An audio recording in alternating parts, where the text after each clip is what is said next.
In this exercise, I have to check if W, which is the set of all triples of complex numbers z1, z2, z3, which satisfy these two equations, is a subset of the vector space C3.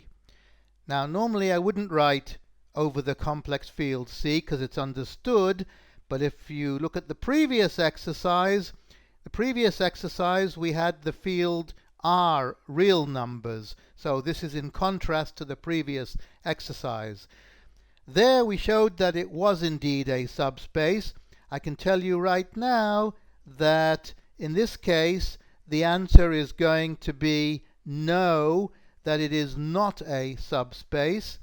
You might want to go look back at the previous exercise. There the delicate part was closure under multiplication by scalars, and we used the fact that the scalar was a real number.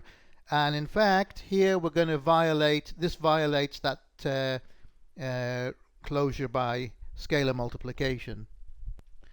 And the easiest thing, and probably the best thing to do, is to give a counterexample.